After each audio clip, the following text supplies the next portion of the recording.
در این ویدیو میخواییم با هم دیگه یاد بگیریم که چگونه میتونیم یک شبکه کوچیک خانگی رو با هم دیگه طراحی و پیاده سازی کنیم. این برنامه سیسکو رو اجرا کنیم، صبر میکنیم تا ران بشه.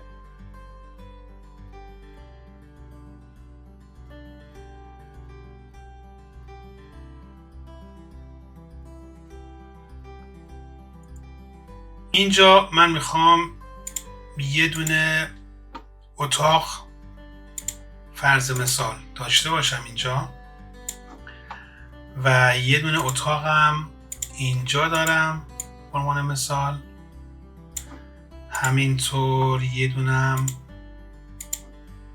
اینجا دارم و یه دونم اینجا به عنوان مثال. خب اینا اتاقهای من هستن که به عنوان تجهیزات شبکه من یه دونه روتر دارم، در اصل روتر وای فای هستش که اینجا میتونید از داخل وایرلس دیوایس شما روترها رو ببینید، یعنی تجهیزات وای فایتون رو ببینید. اینجا من یه روتر WR300 دارم که میارم. از end دیوایس ها هم من اینجا یه دونه PC دارم، یه لپتاپ اینجا دارم، یه لپتاپ دیگه خودم شخصا این دوتا استفاده میکنم و در بقیه اتاق هم به این صورت لپتاپ ها وجود دارن. خب بیایم با هم دیگه اینا رو کانفیگ کنیم، تنظیم کنیم و بهشون IP و اینترنت بدیم.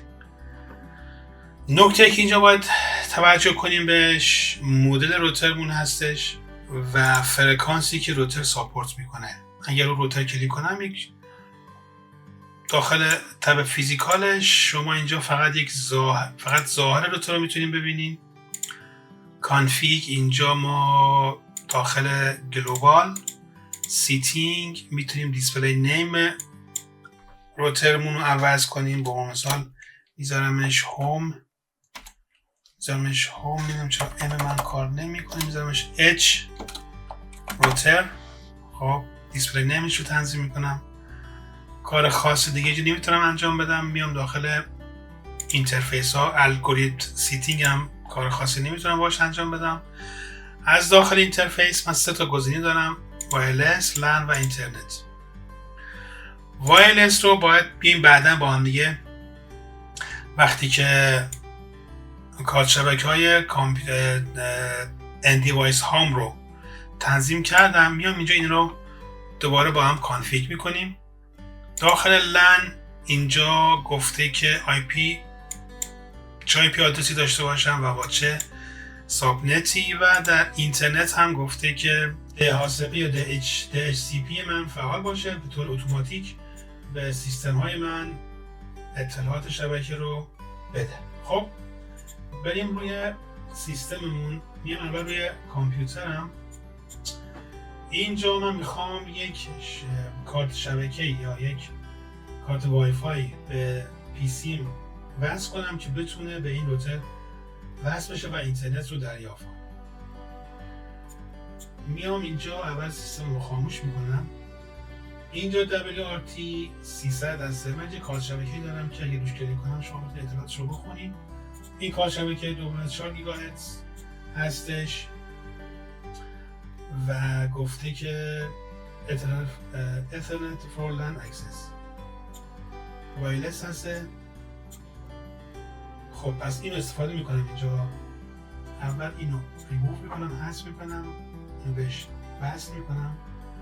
حالا به محض که اینو من وصل کنم، چون که روترم میتونه این کارت شبکه رو ساپورت کنه، سریع سیستم من بهش وصل میشه اینجا. و اگر داخل دسکتاپ وارد بشم میبینیم که از طریق DHCP به راحتی تونسته IP بگیره. اما اینجا IP APIPA بهش میگن، توسط سیستم عامل به کامپیوتر من داده شده. من یه بار اینو استاتیک میکنم و دوباره وصل میشم بهش. الان درست شد.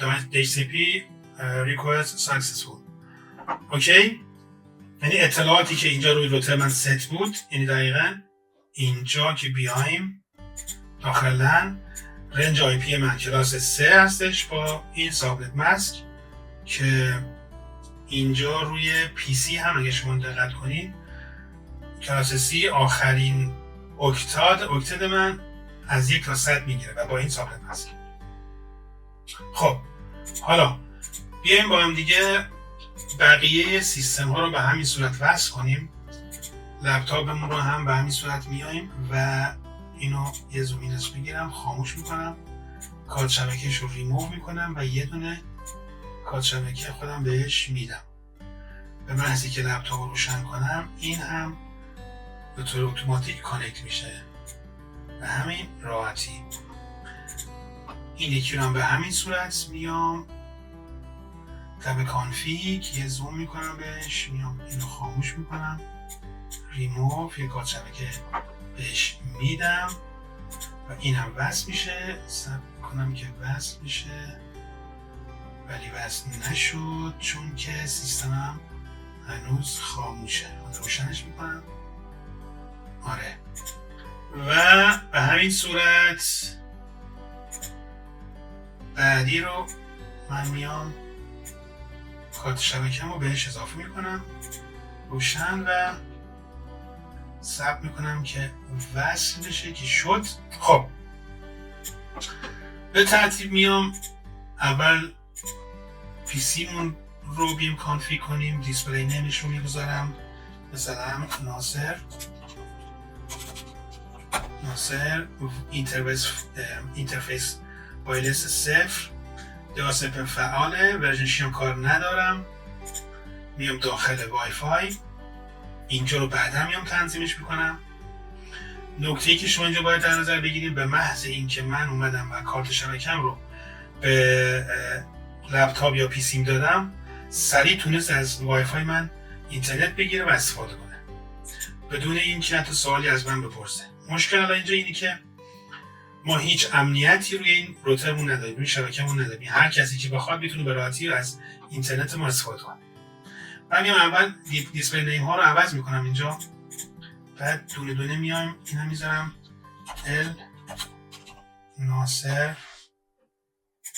این رو هم میذارم ال به عنوان مثال، ال مثلا آسنا و ببینید اسم داره عوض میشه. این رو هم میگذارم به اسم ال مثلا آنیسا. خب حالا بیایم با هم دیگه تنظیمات روترمون با هم انجام بدیم. وارد روتر هم میشم، تنظیمات روتر میشم. اینجا گزینه وایرلس رو شما میبینید. وقتی روش کلیک کنید شما میتونید اینجا تنظیمات روترتون رو انجام بدید. به عنوان مثال SSID یا سرویس ست آیدنتیفایر رو اینجا من میام اسمش رو میذارم مثلا H وایفای.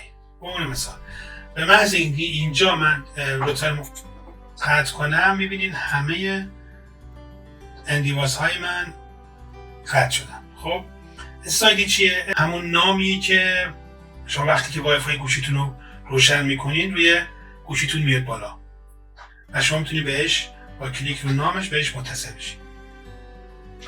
اینجا ما یک گزینه داریم به نام Authentication یا احراز هویت و آپشن های زیاد داره که ما میتونید از این آپشن ها استفاده کنیم و امنیت روترمون رو تضمین کنیم. WP یک پروتکلیه که از طریق اون ما میتونستیم بیاییم و روی روترمون یک رمز ست کنیم که قدیمی شده، ازش زیاد استفاده نمیشه. WPA PSK جدیدتر از این پروتکل هسته و WPA PA2 هم باز ورژن پیشرفته تری هستش که و PA و PA2 برای شرکت ها از این دوتا پروتکل استفاده میشه. من اینو انتخاب میکنم. وقتی که این رو من تیکش رو میگذارم از من یک دونه رمز میخواد که باید از 8 تا کاراکتر تشکیل شده باشه، یعنی باید حداکثر 8 کاراکتر، حداقل 8 کاراکتر داشته باشه که من از 1 2 3 4 5 6 7 8 استفاده میکنم و میام چیکار میکنم بعدش. میام اینجا روترمو میبندم، وارد لپتاپم میشم، میرم وارد وایرلس، از تب کانفیگ گزینه وایرلس رو انتخاب میکنم و اینجا هم میام همون الگوریتم WPA رو انتخاب میکنم و بهش پسوردمو میدم 1 2 3 4 5 6 و SSIDش رو هم باید اینجا ست کنم، میگم H Wi-Fi. اگر درست وارد کرده باشم باید اتصال من برقرار بشه. یه چند لحظه بله. پس الان اتصال لپتاپ من به وای فای برقرار شد. برای همه اینها باید به همین صورت من تنظیماتشون رو انجام بدم.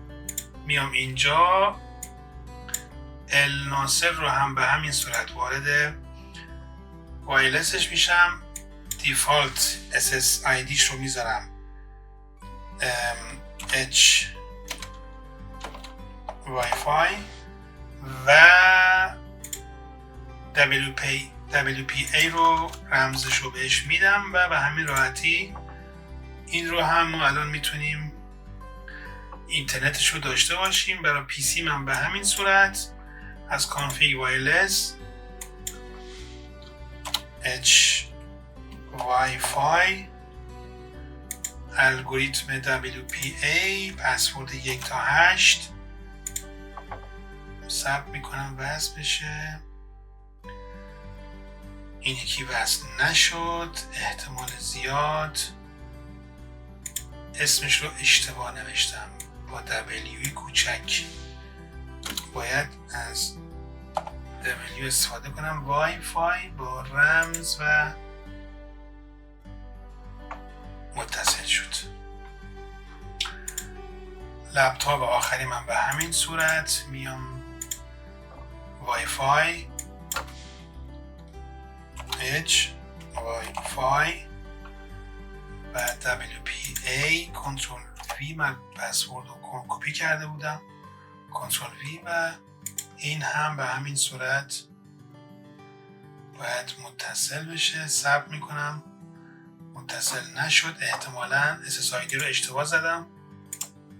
W بله H باز کوچیک زدم،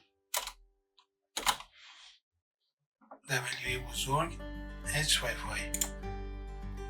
ببینیم وصل میشه. بله به همین راحتی وصل شدن. خب ببینیم IP این چنده. IP این هست 192.168.0.1. من میام IP های اینها رو هم می نویسم. 192 چند بود؟ 192 یادم رفت. میام داخل روترم،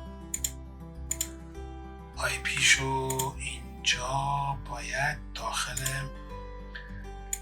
اینجا کنترل C میام و اینجا بود آخرین گتوی هستش، IP هست 0102.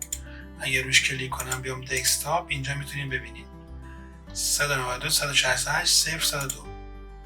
اینجا 192 کنترل V رو میزنم و اینجا 101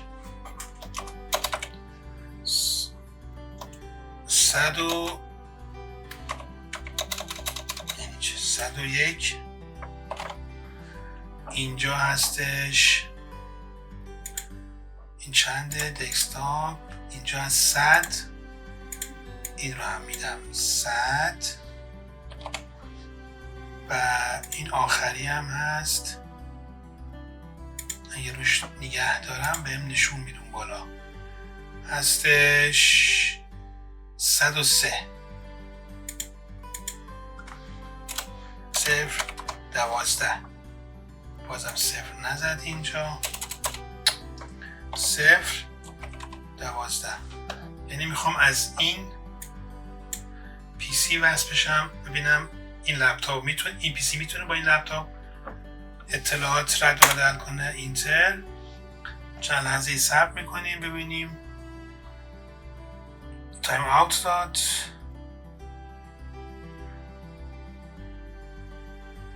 دوباره تایم اوت. ریکوست تایم اوت. ببینیم مشکلش کجا هست. خب نتونست فصل بشه. بریم ببینیم مشکل از چی بوده. اول ببینم آی پی آدرس رو درست وارد کردم یا نه. اینو میبندم. بیام اینجا وایسیم. 102. بله اینجا من زدم 12 ولی آی پی این 102 هستش. ببینیم 102. نمیدونم چرا صفر من کار نمیکنه. خب دوباره از اول میایم داخل کامان پرامپت و می نویسیم پینگ 192 نقطه 168 نقطه 0102. ببینیم. بله به همین راحتی ریپلی گرفتیم. خب این شبکه کوچیک بود که امروز با هم طراحیش کردیم. روتر ما هنوز تجهیزات و آپشن های زیاد داره که ما میتونیم تنظیمات بیشتری روش انجام بدیم از طریق GUI که در آموزش بعدی با هم دیگه اینها رو دونه دونه بررسی میکنیم.